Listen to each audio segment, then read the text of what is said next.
দিতে পারি, কিন্তু রাষ্ট্রের জন্য রাষ্ট্রের অধিকার কেউ খর্ব করবে এটা আমরা চাই না। এই বাচ্চারা যদি না জানে তাহলে মানে ওরা তো ইতিহাস সম্পর্কেই অজ্ঞাত থাকবে, তাই আমরা এখানে নিয়ে আসছি। যে আমারও একটা পাও চলে গেছে। ছাত্রদল, যুবদল, মূল দল, আমি আমার 3 ছেলে সহ।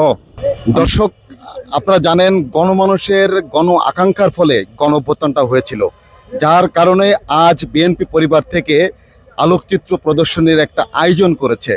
অনেকের মুখে আমরা জানতে পারি, অনেক মুখে আমরা শুনতে পারি যে বিএনপির ভূমিকাটা এই গণ অভ্যুত্থানটা আসলে কেমন ছিল, তারা আসলে মাঠের কেমন তারা ভূমিকাটা রেখেছে।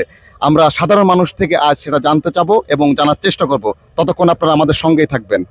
আসলে বাচ্চারা জানতেছে যে জুলাই আগস্ট 24শে জুলাই কি হয়েছে এদেশে। এই বাচ্চারা যদি না জানে তাহলে মানে ওরা তো ইতিহাস সম্পর্কেই অজ্ঞাত থাকবে, তাই আমরা এখানে নিয়ে আসছি।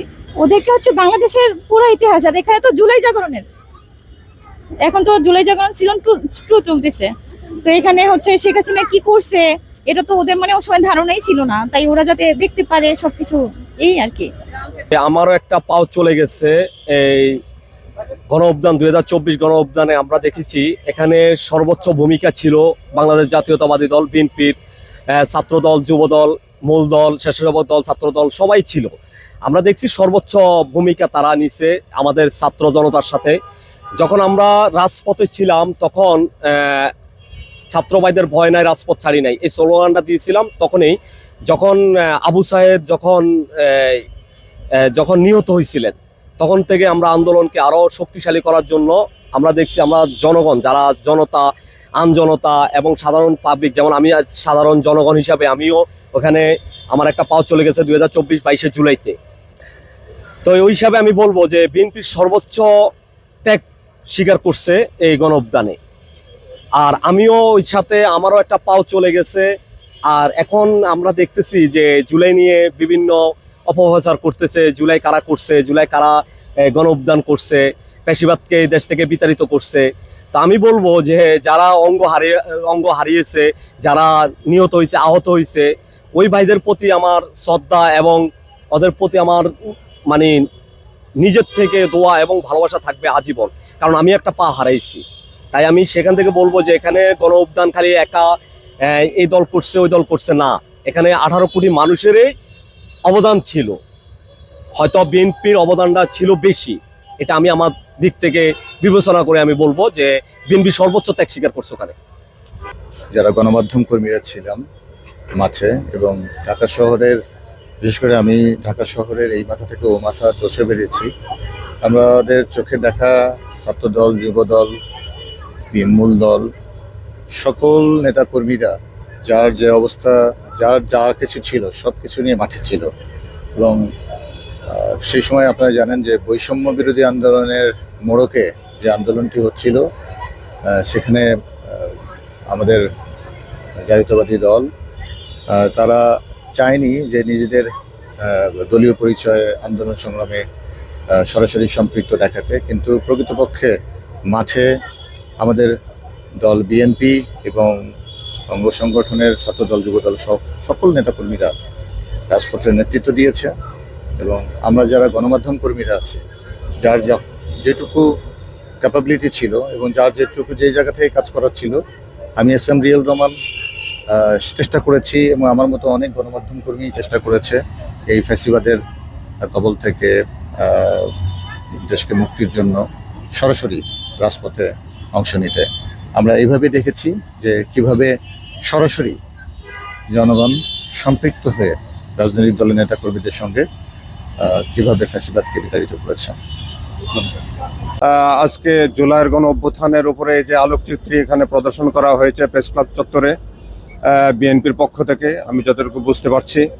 তো আমি আজকে এই আলোকচিত্রী উপস্থাপন করার জন্য বিএনপি পরিবারকে শুভেচ্ছা এবং অভিনন্দন জানাচ্ছি।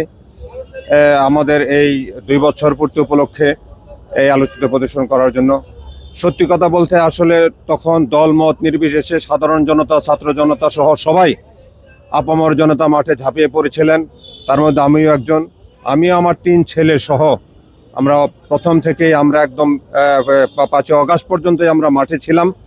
আমার মেজো ছেলে পায়ে আঘাত পাইছিল, পুলিশের ইটের আঘাতে পার আঙ্গুল ভেঙে গেছিল। ওকে নিয়েও শেষ পর্যন্ত আমরা এটা নিয়েও সে মাঠে ছিল।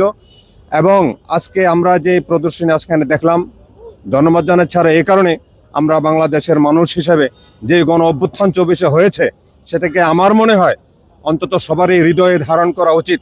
এবং যে উদ্দেশ্য নিয়ে ছাত্র জনতা মাঠে নেমে এবং বিরাট সংখ্যক ছাত্র শহীদের বিনিময়ে, রক্তের বিনিময়ে আজকে আমরা এই স্বাধীন দেশ পেয়েছি বলতে গেলে, এই স্বাধীন দেশের এবং তাদের রক্তের ঋণ যেন আমরা শোধ করতে পারি, সেই চিন্তা যেন আমাদের মাথায় থাকে। এবং তারা যে অভিষ্ট লক্ষ্য নিয়ে এই সংগ্রামে জীবন দান করেছেন, সেই তাদের আত্মার শান্তির জন্য হলেও অন্তত আমি মনে করি যে তাদের সেই স্বপ্নকে আমাদের বাস্তবায়ন করা উচিত। বর্তমানে যারা ক্ষমতায় আছেন, দেশনেতা তারেক রহমান, উনিও আপ্রাণ চেষ্টা করে যাচ্ছেন। ওনার মনেও সেই গণ অভ্যুত্থান, জুলাইয়ের গণ অভ্যুত্থান, 36-এর অভ্যুত্থান আছে। আমি মনে করি সেটাকে সামনে নিয়েই উনি এগিয়ে যাচ্ছেন। আমরা ওনাদের পাশে আছি। আমি মনে করি সারা বাংলাদেশের মানুষই হৃদয়ে এই 24-কে ধারণ করে, এবং যারাই এই 24-কে ধারণ করে দেশ চালাবে এবং কথা বলবে, আমরা অলওয়েজ তাদের পাশে থাকবো এবং দেশের মানুষও তাদের পাশে থাকা উচিত বলে আমি মনে করি। আপনি তো জুলাই মাঠে ছিলেন, জুলাই আন্দোলন করেছিলেন, আসলে বিএনপির ভূমিকাটা কতটা দেখতে পেয়েছেন মাঠ থেকে আপনি নিজ চোখে?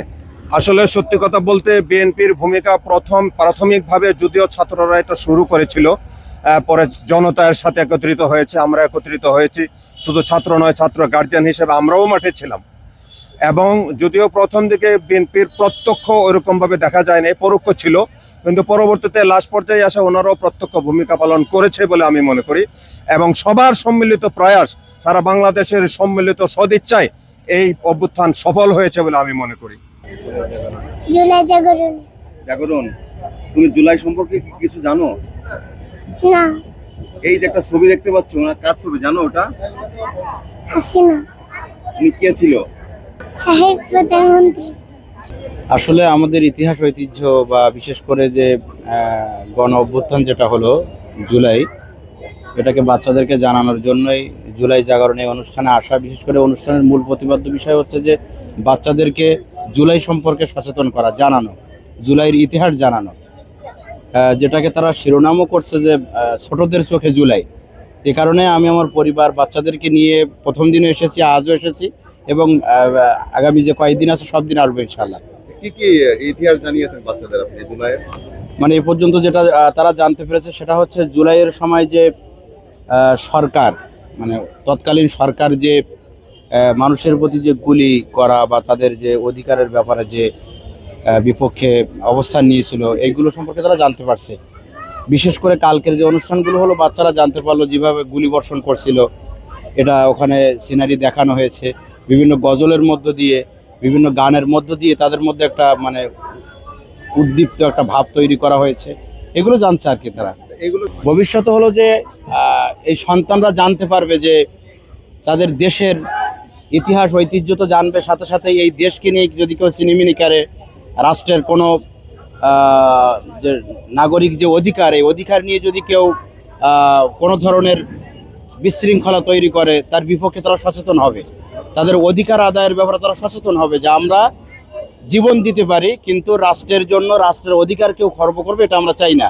এরকম তাদের মধ্যে একটা আস্থা তৈরি হবে আর কি।